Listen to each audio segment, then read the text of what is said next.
বিধানসভায় অসুস্থ হয়ে পড়েছেন বলাগড়ের তৃণমূল বিধায়ক মনোরঞ্জন ব্যাপারী। তাকে এসএসকেএমে নিয়ে যাওয়া হয়েছে। বিধানসভায় সংজ্ঞাহীন হয়ে পড়েছেন মনোরঞ্জন ব্যাপারী।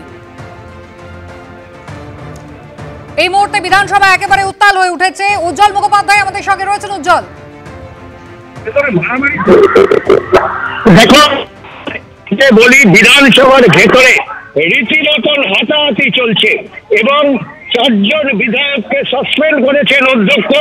এবং এই মুহূর্তে আমরা যে ছবি দেখতে পাচ্ছি, শঙ্কর ঘোষকে মার্শালরা টানতে টানতে নিয়ে যাচ্ছেন এবং তার সাথে হাতাহাতি চলছে বিধানসভার ভেতরে।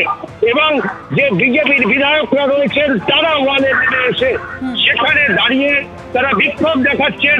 তাদের সাথে রীতিমতন বলা যেতে পারে হাতাহাতির পর্যায়ে পৌঁছে গেছে এখানে যারা মার্শালের টিম রয়েছেন।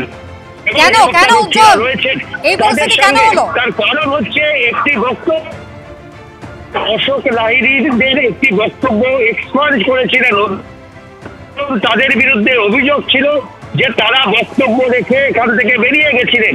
গত বৃহস্পতিবারের ঘটনা। এরপরে আজকে এই সংগঠন করেন অশোক লাহিড়ী। তিনি জানতে চান যে বিধানসভার কোন রুলিং এ এইভাবে তাদেরকে তাদের বক্তব্য এক্সপান্স করা হলো।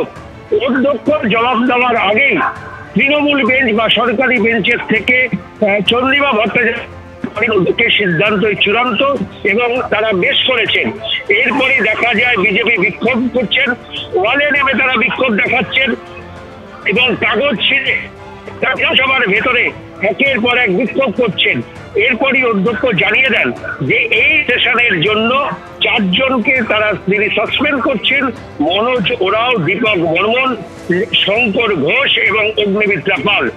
এই 4 জনকে সাসপেন্ড করার পরেই একেবারে উজ্জ্বল, তুমি আমাদের সঙ্গে থাকো, সরাসরি উজ্জ্বলের কাছে যাবো। তবে আপনাদের জানিয়ে রাখি, 4 জন বিজেপি বিধায়ক তাদেরকে সাসপেন্ড করা হয়েছে। মার্শাল একেবারে টানতে টানতে নিয়ে গিয়েছেন আর বিধায়ক শঙ্কর ঘোষকে। একেবারে হাতাহাতির পরিস্থিতি উত্তপ্ত ফের একবার পশ্চিমবঙ্গের বিধানসভা। এরই মধ্যে অসুস্থ হয়ে পড়েছেন বলাগড়ের তৃণমূল বিধায়ক মনোরঞ্জন ব্যাপারী, যাকে এসএসকেএমে নিয়ে যাওয়া হয়।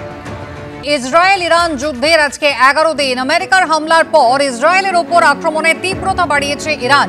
ইসরায়েলের রাজধানী তেল আভিভ, হাইফা সহ ইসরায়েলের একাধিক শহরে বোমা বর্ষণ। ইসরায়েলের এয়ার ডিফেন্স সিস্টেমের নজর এড়িয়ে আঘাত হানার হুঁশিয়ারি। ক্ষিপ্ত আয়াতুল্লাহ খামেনি। সমস্ত রকম ইউরেনিয়াম সুরক্ষিত এমনটাই দাবি করে আমেরিকায় স্লিপার সেলকে সক্রিয় করার হুঁশিয়ারি দিয়েছে ইরান। সংবাদ সংস্থা এপি সূত্রে খবর, ইসরায়েলের হামলায় ইরানে প্রায় 950 জনের মৃত্যু হয়েছে।